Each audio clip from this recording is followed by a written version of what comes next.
Justin Fields was traded this morning from the New York Jets to the Kansas City Chiefs. So the Chiefs have now found their newest backup for Patrick Mahomes as they've agreed to send a 2027 sixth-round pick to the Jets for Justin Fields. Justin Fields is 27, and he will continue his career now as a backup for Kansas City. Obviously, it's a situation for Justin Fields where you get a chance to sit behind and play behind the best quarterback in football and the best offensive mind in football, with Patrick Mahomes as the quarterback and Andy Reid as the head coach, which hopefully should help Justin because he's bounced around here of the last couple of years. He had a stop in Pittsburgh, now with the New York Jets. Formerly, he was drafted to the Chicago Bears, and it didn't work. And Justin Fields, essentially, at this point in time in his career, being a good top-level backup is the best thing. And perhaps as he continues to develop, maybe somewhere down the road, he has a chance to start again, a la like Geno Smith, with his multiple opportunities that he got, and then finally having a good one with Seattle, and then starting for quite some time, and then signing a new contract with the Vegas Raiders. Justin Fields traded to the Kansas City Chiefs. I think this is a great move for Justin Fields. Well, I think he's also going to have the chance to start for the Chiefs. There's no guarantee that Patrick Mahomes is going to be ready to start the year. But the moment he's ready, he's of course, the starter. I understand that, but You're not bringing in Justin Fields as a possible solution. He is a backup quarterback. I understand that, but there's no guarantee week one that Patrick Mahomes is ready. As of right now, we don't know if Patrick Mahomes is going to be ready week one. So right now, Justin Fields could be your week one starter, and that's an audition. If he gets all the first team reps, if he's learning everything from Andy Reid, if he's learning all this stuff under the Chiefs system, if he comes in and plays really well for a week or two, that Patrick Mahomes is out. And then, of course, obviously, as soon as Patrick Mahomes is healthy, he's going to come back in and play. And then teams can say, all right, now we're going to go sign Justin Fields the way that teams have signed, not the same as Kyler Murray or Tua Tagovailoa because he's not, but the same as Malik Willis and the same as other quarterbacks, and say, hey, maybe we can take a chance on this guy because maybe Andy Reid and that system can do the same thing that Kevin O'Connell and the Vikings have done for Sam Darnold, and maybe he's going to do for Kyler Murray, and that he's done for Daniel Jones when he went to the Colts and they were a great offense last year until Daniel Jones got hurt. This is great for Justin Fields because, like you said, he gets an entire year in a great offensive system and now he's got nothing to lose. And according to Schefter, other teams were interested, but they did Fields a favor and went to the Chiefs because Chiefs were one of the teams that were interested, and he wanted to go there. It's Bleck Abdalla here on Westwood One Sports and the Westwood One Sports app. The news breaking about an hour ago, Justin Fields traded to the Kansas City Chiefs. Now, Justin Fields, as a quarterback prospect, was someone that I thought was a bit of a can't miss. I thought Justin Fields was going to be a really good player in the NFL, and I think they were playing in the Sugar Bowl when he got speared in the chest and stood in there in the pocket and threw a dime when he was playing for Ohio State. And in that game, he was incredible.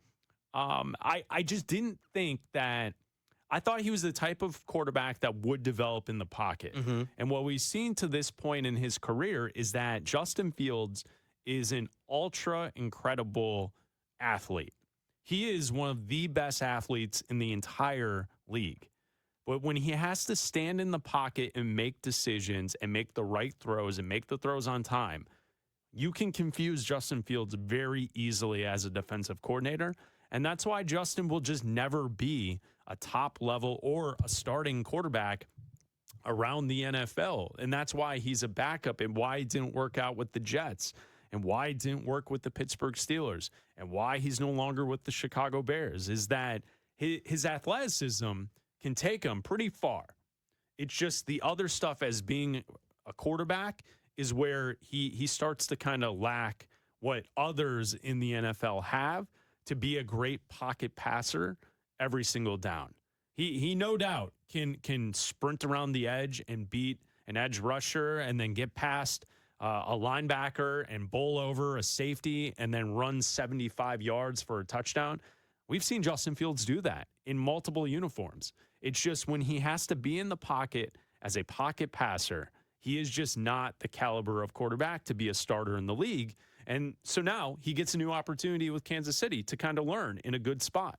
Yeah, and I think that you saw flashes everywhere. Like there was always be like a great game where he would throw for a couple touchdowns and run for a touchdown. And you even saw there were games last year with the Jets where there would be like, okay, he's having a great game and he's rushing for a touchdown here and he threw for 2 touchdowns and he had over 200 yards and close to 300 yards passing. And you're like, this is great. And then the next game he would throw a couple interceptions and take a bunch of sacks and be, like you said, a good defense would come in and confuse him because he's easily confused by different coverages and certain defenses. And every time you would see a spark, and this is what happened in Chicago, every time you would see a spark or a flash for a couple games, then you would ride the roller coaster and you would take the downslope. And then there would be 2 or 3 games where, all right, well, this is what it is. And every time the Bears got a new offensive coordinator or a new head coach, you'd be like, okay, well, maybe this is the change. And eventually it was just, no, this is not going to work. It's time to move on from Justin Fields.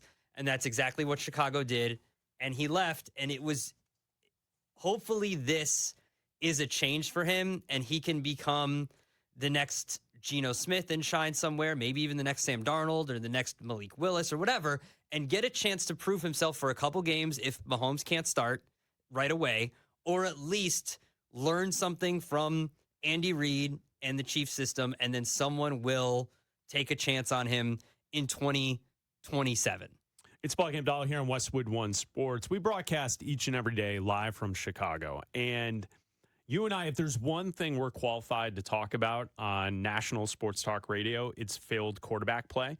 Because all we've seen our entire lives is bad quarterback play, being fans of the Chicago Bears. And so the Justin Fields era and what took place in Chicago with Justin Fields when he was drafted, listen, he's a nice kid. He works hard. It's just there's something that doesn't take. Mm-hmm. There's something when he's back there in the pocket and a decision needs to be made quickly. It just doesn't fire. There's just something amiss. And I've felt that way for years talking about Justin Fields. And it's funny, we're hosting this national radio show now, and it's like time is a flat circle where Bleck and Abdalla are now discussing the game of Justin Fields and whether or not he can be a legitimate starter in the NFL. It's like one of the go-to topics that I've spent most of our professional career talking about in the last 10 years is, can Justin Fields play at quarterback? And the greatest decision the Chicago Bears made was moving off of Justin Fields the moment they realized he wasn't the guy, and then pivoting towards a new prospect being Caleb Williams, who is the guy. And it's the first time we can watch a quarterback as Chicago Bears fans having a positive thought for the future because this guy seems to get it. And so, here's the thing that I always found interesting with Justin Fields. There is a wide gap between what the highlights show you and what people see on social media and the actual play of Justin Fields. Mm-hmm. And I don't know if there's any player in the NFL that has a wider gap in between great player in the highlights and then below average player when you watch each and every game, each and every down and distance and series throughout a game. And that was the conversation with Justin Fields, is that you would see a national media member, you'd see someone who drops in and says, hey, Justin Fields can be the guy. Look at this 65-yard touchdown run against the Green Bay Packers. Or did you see that crazy play against the San Francisco 49ers where he ran backwards and forwards and backwards again, and then he ran into the end zone? Like, that guy's going to be awesome. And so you would see these things where people would promote Justin Fields as this great next-level player. And then it's like, are you really watching the games? Because he's not. And so the reason I bring that up and why I think it's important is the context of being a Chicago Bears fan when you were following this was when Justin Fields was going through training camp year 1 and then in year 2 and year 3. What would happen is with young quarterbacks, camp is usually up and down. But then at a certain point, if a guy gets it, things start to take. Mm-hmm.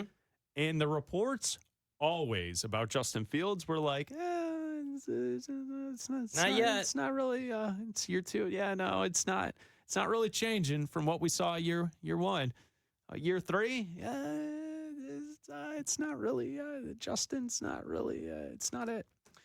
So hopefully he improves. And hopefully, as a backup, he eventually finds his way as a solid starter somewhere else after he has his stint with Kansas City with Andy Reid, with Patrick Mahomes. Well, and the problem was it wasn't even national media members; it was fans. Well, there are fans too. You had the fans that were just watching clips and not watching games. And I point out the national media members because that would then get the local fans riled up over, hey, this guy's going to be it. And it's like, you're not actually watching what's taking place. And he was easily one of the most polarizing figures since you and I have been doing this. It's been him, and it's been Jay Cutler, and it's been Derrick Rose. It's been those 3 guys have been the most polarizing 3 players since you and I have been hosting, producing radio shows that fans have gotten the most riled up about. And moving on from Justin Fields and he's going to go to another team and the Bears are going to regret this. The Bears, have they regretted it? No. No, I don't think so. I don't think the Jets will regret moving on, and I don't think the Pittsburgh Steelers are regretting the fact that they moved on from Justin Fields as well. So that's the breaking news in the NFL. Justin Fields traded to the Kansas City Chiefs.